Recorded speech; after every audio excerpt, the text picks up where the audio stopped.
En Guinée, dans certaines écoles, les préparatifs aux examens nationaux, la 6e année, le brevet, le baccalauréat se font généralement tout au long de l'année scolaire avec des moments clés de révision et d'accompagnement. Les élèves suivent des cours spécifiques, des examens blancs et des cours de soutien sont également mis en place pour aider les élèves à maîtriser le programme. Pour le cas du groupe scolaire Abdoul Malik Diallo, un établissement de l'enseignement général situé à Simambossia dans la commune urbaine de Lambangi, dû à plusieurs stratégies internes que les encadreurs ont mis en place. Chaque mois, nous évaluons, nous donnons beaucoup de devoirs et des exercices aux enfants. Ça, c'est un deuxièmement aussi. Les cours de révision sont intenses. Nous sommes là chaque jour de 8h à 18h.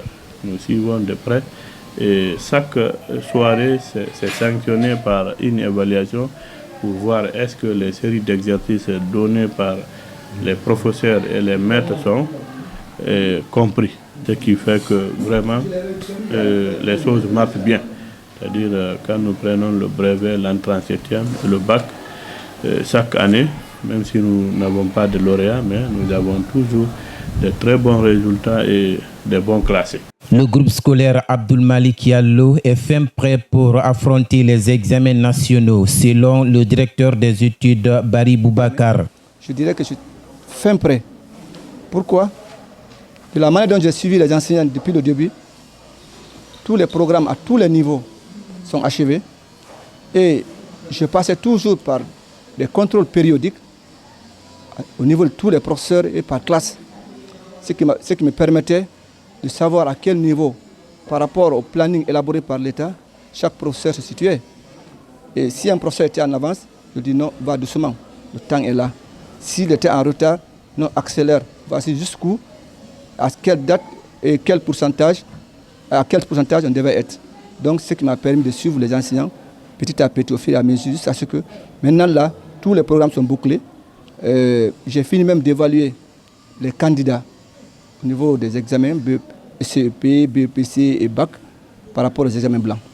Et maintenant, hier aussi, j'ai entamé l'évaluation des classes intermédiaires. Hier, c'était le tour du collège et aujourd'hui, je suis avec les classes intermédiaires 11e, 12e du lycée. Donc, ça veut dire que je suis prêt pour affronter les examens avec mes candidats parce que déjà, je suis un candidat moral. Le nombre des candidats pour cette année, la 6e brevet et le baccalauréat est de 208. Nous avons l'ensemble des candidats de l'entrée en 7e, 10e année et le bac. Nous avons entrée en 7e 52, dont 30 filles. On a le BEPC aussi, on a au moins 110 candidats là-bas, dont 46 filles. Au baccalauréat, quand nous prenons en sciences mathématiques, nous avons 22, dont 10 filles.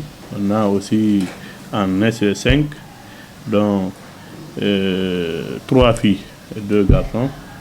On a en sciences sociales 19, je pense bien, dont 10 filles. Donc voilà en grosso modo l'ensemble de nos candidats. Il y a une différence parce qu'il y a une progression autour des effectifs.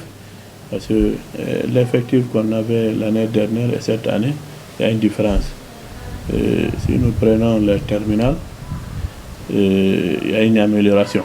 À rappeler que le certificat d'études élémentaires se tiendra du 12 au 14 juin, le brevet d'études du premier cycle du 16 au 21 juin et le baccalauréat du 23 au 27 juin.